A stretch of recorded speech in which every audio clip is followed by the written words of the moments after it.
রাধে রাধে সবাইকে, কেমন আছো তোমরা সবাই? আর আজকে আবার নতুন একটা ভিডিও নিয়ে চলে এসেছি। ভাবি ঘট স্থাপনের ভিডিওটা আনবো, কিন্তু এতই ব্যস্ততার মধ্যে বৃহস্পতিবারটা যায় যে আমি আর সকালে কোনো ভিডিওই করতে পারি না আজকে আমার শাশুড়ি মা পুজো করেছে ঘট স্থাপনটা। আমি অবশ্য ভিডিও আনার চেষ্টা করতাম। যেমন গাছের ফুল দিয়ে পুজো করতে বেশ ভালো লাগে, আনন্দ লাগে। এর থেকেও কষ্ট হয় এই ফুলগুলোকে ফেলে দিতে। বেশ টাটকা হয়ে থাকে, কিন্তু তার সত্ত্বেও ফেলে দিতে হয়। অনেকটা ফুল ফেলিও না, 2-3 দিন হয় তারপরেই ফেলি।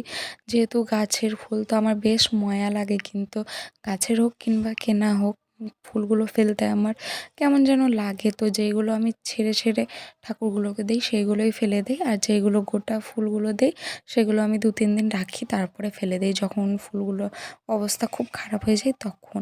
আর আজকে কিন্তু দুটো মালাও করেছিলাম, একটা লক্ষ্মীনারায়ণের জন্য আর একটা ঘট স্থাপন করেছি তো ঘটের জন্য।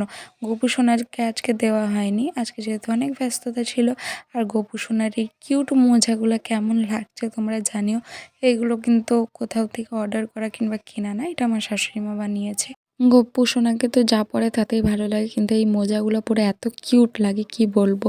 সকালে তো আমাদের লক্ষ্মী পুজো হয়েই গেছে, তো সন্ধ্যাবেলা যেহেতু আবার ভোগ দেবো আর তার সাথে পাঁচালি পরবো, তো ভাবলাম একটু ফুলগুলো তুলেই নেই। লক্ষ্মী নারায়ণকে কিন্তু প্রত্যেক দিন ভোগ দেই না, শুধু বৃহস্পতিবার করেই 2বার করে ভোগ দেই, একবার সকালে আর একবার সন্ধ্যাবেলায় দেই। তার কারণ হচ্ছে লক্ষ্মী পুজো কিন্তু সন্ধ্যাবেলাতেই নিয়ম। তোমরা যদি পাঁচালি পড়ো তো ওতে লেখা থাকে সন্ধ্যাবেলাতেই। তো আমরা যেহেতু সকালে করে নেই, তাই আরেকবার ভোগ আর পাঁচালিটা পড়ে নেই সন্ধ্যাবেলায়। বেশ কিন্তু একটা শান্তির পরিবেশ হয়।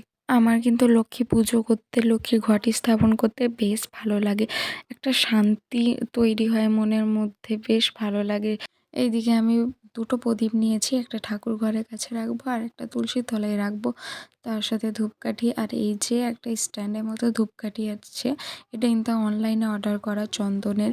ভীষণ ভালো সেন্ট দেয়, একটা ধূপকাঠি ধরালেই পুরো ঠাকুরঘরটা সেন্ট সেন্ট হয়ে যায়। তো এটা আমার খুব পছন্দের। এটা কিন্তু অনলাইন থেকে অর্ডার করা হয়েছিল। তোমাদেরকে তো কোটোটা দেখালাম। সবার প্রথমে তুলসীকে পুজো এবং তাকে ভোগ নিবেদন করাটা খুব শুভ এবং ভালো, কারণ আগে ভক্তের সেবা হয় তারপরে ভগবানের। কারণ ভক্তের ভগবান শ্রীকৃষ্ণ। তোমরা হয়তো এ কথাটা অনেক জায়গাতে শুনে হবে, আমিও শুনেছি। তবে কি বলতো, সবসময় এই নিয়মটা পালন করা যায় না। তার কারণ তুলসীতলা তো বাইরে, তো আগে ভগবানকেই ভোগ অর্পিত করি, পুজো করি, তারপরে তুলসীতলায় যাই। মাঝে মধ্যে যখন মনে থাকে তখন তাকে আগে দিয়ে আসি কিংবা তার আগে পুজো করি, নাহলে এমনিতে ওই নিয়মটা পালন করা যায় না। বৃহস্পতিবার কিন্তু একটা নিয়ম খুব করে পালতে হয়। বৃহস্পতিবারে কোনো ঘণ্টা কিংবা কাঁসর ব্যবহার করা যায় না, এটা লক্ষ্মী ঠাকুর পছন্দ করেন না।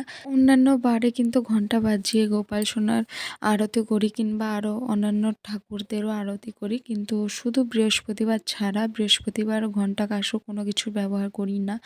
সন্ধ্যাবেলায় লক্ষ্মী ঠাকুরকে শুধু মুকুলদানা এবং চিনি দেব। তার কারণ হচ্ছে যে সকালবেলাতে চিড়ে কলা ভোগ লাগিয়ে দিয়েছে, তো একটা খাবার কতবার লাগাবো। তো আসলে ভোগ লাগানোটা কিছুই না, তোমার মনে যদি ভক্তি থাকে তাহলে সেটাতেই ঠাকুর সন্তুষ্ট হয়। তুমি যতই ভোগ লাগাও, তোমার মনে যদি ভক্তি না থাকে তাহলে ঠাকুর কিছুতেই সন্তুষ্ট হয় না। কিন্তু তুমি যদি একটা চিনি দিয়েও ঠাকুরকে পুজো করো, তোমার মনে যদি ভক্তি থাকে, তো ঠাকুর তাতেই সন্তুষ্ট হয়।